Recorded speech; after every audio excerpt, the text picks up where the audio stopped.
Capítulo 23. Mirdá cura Sinsim e fala acerca da velhice. Sinsim, a mais velha vaca dos estábulos da arca, havia 5 dias que estava doente e não comia nem bebia, quando Xamadã mandou que viesse o Magarefe, dizendo que seria mais prudente matar a vaca e ter lucro com a venda da carne e do couro do que deixá-la morrer e ter um prejuízo total. Quando o mestre soube disso, ficou extremamente pensativo e, imediatamente, se dirigiu a toda pressa para o estábulo, indo diretamente à divisão em que estava Sinsim. Os 7 o acompanharam. Sinsim estava triste e quase imóvel, sua cabeça abaixada, os olhos semicerrados, os pelos arrepiados e sem brilho. Só de quando em quando movia uma orelha para espantar alguma mosca impertinente. Seu grande úbere pendia vazio e murcho entre suas pernas, pois a Sinsim haviam sido negadas as doces preocupações da maternidade no fim de sua longa e útil vida. Seus ossos dos quadris apareciam sob a pele feios e tristes, como 2 lápides sepulcrais. Suas costelas e vértebras poderiam facilmente ser contadas. Sua cauda longa e fina, com um tufo de pelos na ponta, pendia imóvel e reta. O mestre aproximou-se do animal doente e começou a dar leves pancadinhas na sua cabeça, entre os chifres e os olhos e debaixo do queixo. De quando em quando, passava a mão pelas costas e pelo ventre do animal, falando-lhe durante todo esse tempo como falaria a um ente humano. Mirdá. Onde está o alimento para ruminares, minha generosa Sinsim? Sinsim já deu tanto que não lhe sobrou nem um pouco de alimento para ruminar. E Sinsim ainda tem muito para dar. Seu leite, cor de neve, ainda hoje corre vermelho nas suas veias. Seus fortes novilhos estão puxando os arados em nossos campos e nos ajudando a alimentar muitas bocas famintas. Suas graciosas novilhas enchem os nossos pastos com seus bezerros. Até mesmo o seu esterco fornece à nossa mesa suculentas verduras de nossa horta e apetitosos frutos de nosso pomar. Pelas ribanceiras ainda soa e ressoa o eco do maravilhoso mugido de Sinsim. Nossas fontes ainda refletem o seu belo e amável rosto. Nosso solo ainda guarda com ciúme os inapagáveis rastros de seus cascos. Nosso capim sente-se alegre em alimentar Sinsim. Nosso sol tem prazer em acariciá-la. Nossas brisas sentem-se felizes sobre o seu pelo macio e brilhante. Mirdá agradece a oportunidade de a conduzir pelo deserto da ancianidade e ser o seu guia para outros pastos e para a terra de outros sóis e outras brisas. Muito tem Sinsim dado e muito tem tomado. Muito mais ainda tem Sinsim para dar e para tomar. Micaster. Pode Sinsim entender as vossas palavras para estardes a falar-lhe como se ela estivesse entendimento humano? Mirdá. Não são as palavras que valem, bom Micaster, e sim a vibração que há nas palavras. E a isso até uma fera é suscetível. Além disso, vejo uma mulher olhando para mim pelos olhos de Sinsim. Micaster. De que vale falar assim a velha Sinsim que está terminando sua vida? Tendes esperança de frear a devastação feita pelo tempo e dilatar a vida de Sinsim? Mirdá.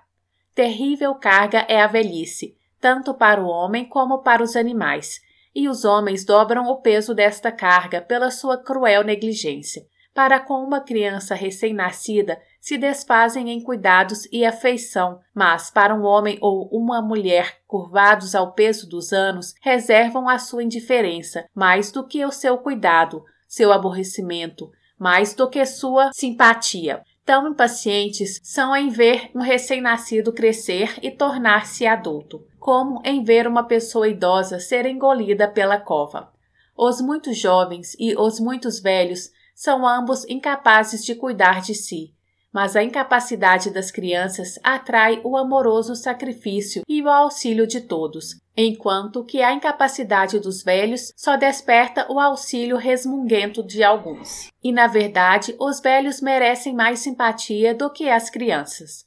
Quando a palavra tem que bater fortemente e por muito tempo para penetrar num ouvido que já foi sensível e alerta aos mais leves sussurros, quando os olhos que já foram límpidos se tornam um salão de dança para as mais estranhas manchas e sombras, quando o pé, que parecia dotado de asas, se torna um bloco de chumbo e a mão, que moldava a vida, se torna um molde quebrado, quando o joelho parece não ter junta e a cabeça é um títipe preso ao pescoço, quando o nó do moinho está gasta e o próprio moinho é uma tenebrosa caverna, quando levantar-se é suar com receio de cair e o sentar-se é a dolorosa dúvida quanto ao levantar-se de novo, quando comer e beber é recear as consequências de ter comido e ter bebido, e quando não comer e não beber é ser presa por odiosa morte. Sim, quando a velhice desce sobre uma pessoa, então é chegada a hora, meus companheiros, de emprestarmos a ela ouvidos e olhos e de dar-lhes mãos e pés e amparar com vosso amor as forças que o abandonam, para fazê-la sentir que ela não é, de modo algum, menos amada pela vida nos dias de sua decadência,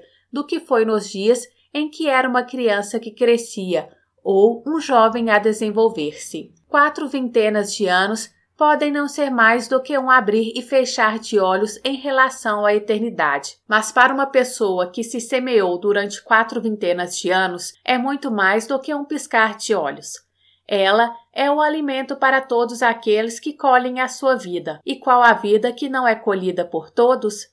Não estáis vós colhendo neste mesmo instante a vida de todos os homens e mulheres que já caminharam por esta terra? Que é o vosso falar, senão a colheita do falar deles? Que são os vossos pensamentos, senão a recoleta dos seus pensamentos? Vossas próprias roupas e casas, vosso alimento, vossos implementos, vossas leis, vossas tradições e convenções, não são elas as roupas, as casas, o alimento, os implementos, as leis, as tradições e as convenções do que aqui estiveram e se foram embora antes? Nenhuma coisa colheis uma vez só, mas todas elas colheis todas as vezes. Vós sois os semeadores, a colheita, os ceifeiros, o campo e a eira. Se a vossa colheita é pouca, olhai para a semente que semeastes em outros e que permitistes que eles semeassem em vós. Olhai também para o segador com sua foice e para a eira. Uma pessoa idosa, cuja vida vos ceifastes e pusestes nos silos, certamente merece o vosso maior cuidado. Se amargastes com a vossa indiferença os seus anos, que ainda são ricos em coisas para serem colhidas, aquilo que já colhestes e guardastes e o que ainda possais colher, amargará em vossa boca. O mesmo se pode dizer de um animal que envelheceu. Não é honesto aproveitar a colheita e depois amaldiçoar o semeador e o ceifeiro. Sede honestos para com as pessoas de todas as raças e climas. Meus companheiros, eles são o alimento para a vossa jornada em direção a Deus.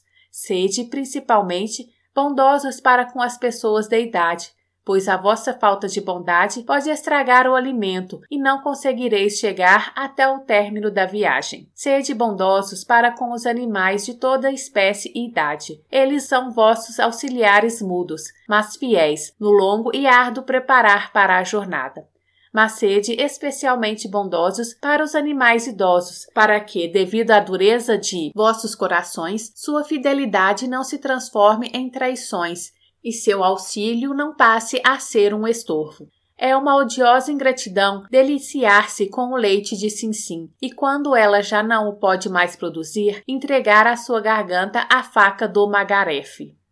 Mal havia o mestre acabado de pronunciar estas palavras, e eis que chegaram Xamadã e o magarefe. Este foi diretamente a Sinsim. Mal a viu e já brandou um tom zombateiro. Como ousais dizer que esta vaca está doente e morrendo? Ela está mais sadia do que eu. A diferença é que ela está fraca de fome e eu não. Dai-lhe de comer. E grande foi o nosso espanto quando, ao olharmos para Sinsim, a vimos ruminando. Até o coração de Xamadã se enterneceu e ordenou que levassem para Sinsim as mais deliciosas ervas, e Sinsim as comeu com satisfação. Capítulo 24. Não é correto matar para comer? Quando Xamadã e Magaref se haviam retirado, Micaon perguntou ao mestre: Não é correto, mestre, matar para comer? Mirdá: Alimentar-se da morte é tornar-se alimento da morte. Viver das dores alheias é tornar-se presa da dor. Assim o decretou a vontade total. Toma conhecimento disto e escolhe o que hás de fazer, Micaion. Micaion: Se eu pudesse escolher, escolheria viver como a fênix, do aroma das coisas, não de sua carne. Mirdá: Em verdade, uma excelente escolha. Crê, Micaion, que dia virá em que os homens viverão do aroma das coisas, que é o seu espírito, e não de sua carne e sangue. E esse dia não está longe para aqueles que almejam. Os que almejam sabem que a vida da carne nada mais é do que uma ponte para a vida fora da carne. Os que almejam sabem que os sentidos grosseiros e inadequados não são mais do que orifícios pelos quais se espia para o mundo dos sentidos, infinitamente apurados e adequados. Os que almejam sabem que toda carne que rasguem, mais cedo ou mais tarde, terão que restaurar com sua própria carne, e todo osso que triturem terão que reconstruir com seus próprios ossos, e cada gota de sangue que derramam terão que repor com seu próprio sangue, pois essa é a lei da carne. E os que almejam se libertarão da escravidão a esta lei.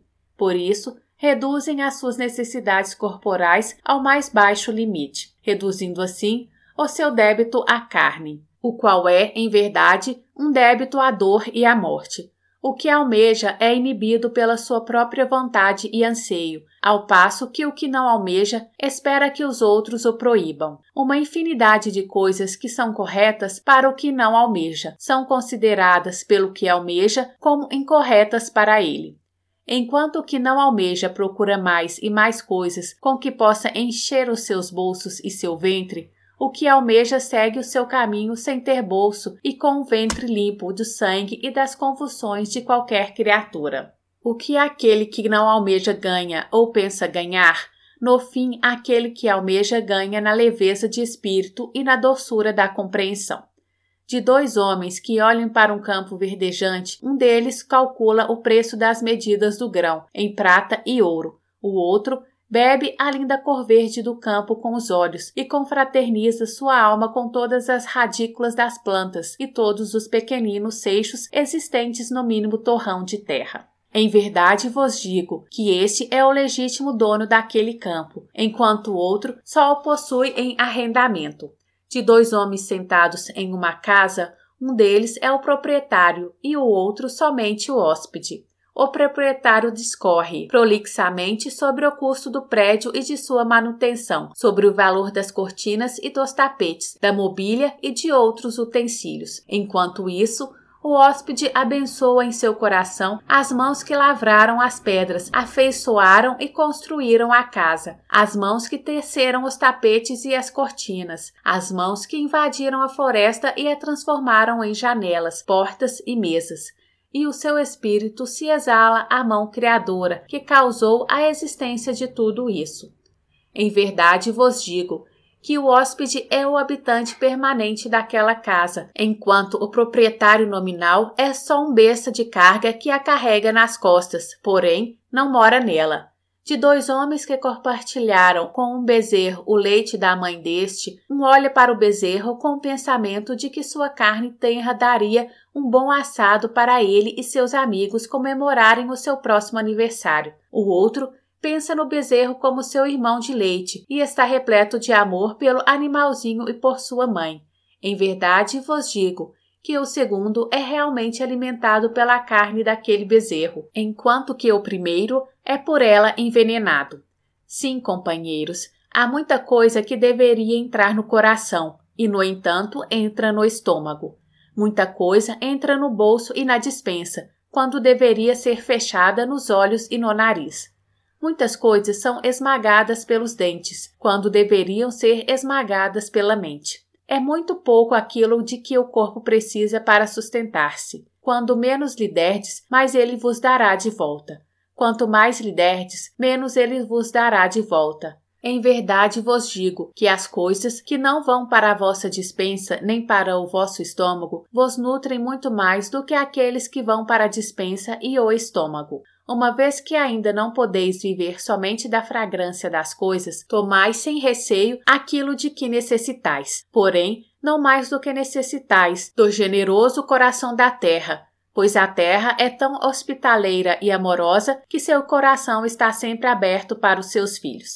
Como poderia ser a terra de outro modo e onde poderia ela ir fora de si mesma para alimentar-se? A terra precisa alimentar a terra e a terra não é uma anfitriã avarenta, pois a sua mesa está sempre posta em abundância para todos. Da mesma maneira que a terra vos convida a participar de sua mesa, nada retendo fora do vosso alcance, da mesma maneira deveis convidar a terra para a vossa mesa e dizer-lhe com o maior amor e sinceridade: ó Mãe inexprimível, assim como tu expões o teu coração diante de mim, para que eu tome aquilo de que necessitar, põe em meu coração diante de ti, para que tomes aquilo de que necessitares. Se for esse o Espírito que vos guia, ao comerdes do coração da terra, então pouco importa o que comais. E se for esse realmente o Espírito que vos guia, então tereis sabedoria bastante e amor bastante para não privardes a terra de nenhum de seus filhos, especialmente daqueles que vieram para sentir o prazer de viver e a dor de morrer. Aqueles que acabam de chegar ao segmento da dualidade, pois eles também têm um caminho a seguir, vagaroso e trabalhoso para a unidade, e a sua estrada é mais longa do que a vossa. Se os detiverdes em sua marcha, eles vos deterão em vossa caminhada. Abimar. Já que todas as coisas vivas têm que morrer, por uma ou por outra causa, por que devo eu ter escrúpulos em ser a causa da morte de qualquer animal? Mirdá. Conquanto seja verdade que tudo quanto é vivo está condenado à morte, mesmo assim é maldito aquele que causa a morte de qualquer coisa viva. Assim, como tu não me encarregais de matar Naronda, sabendo que eu o amo muito e que não há desejo de sangue em meu coração, também a vontade total não encarregaria um homem de matar outro homem ou animal, a não ser que o considerasse apto como instrumento de morte. Enquanto os homens forem o que são, haverá furtos e roubos entre eles, e mentiras e guerras e assassinos a toda sorte de paixões negras e vis. Mas desgraçados serão os gatunos e o ladrão, e desgraçado será mentiroso e o senhor da guerra, e o assassino e todo homem que aninhar seu coração em paixões negras e vis, pois eles, estando repletos de desgraça, serão usados pela vontade total como mensageiros da desgraça. Mas vós, meus companheiros, deveis limpar os vossos corações de toda paixão negra e má, para que a vontade total vos ache preparados a levar ao mundo sofredor a alegre mensagem da redenção do sofrimento, a mensagem daqueles que se libertaram, a mensagem da libertação através do amor e da compreensão. Assim ensinei a Noé, assim eu agora vos ensino. Queridos ouvintes, este foi mais um capítulo do livro de Mirdá. Se você gostou do áudio, deixe seu like e ative o sininho para ser avisado dos próximos capítulos. Gratidão, minha voz, sua voz.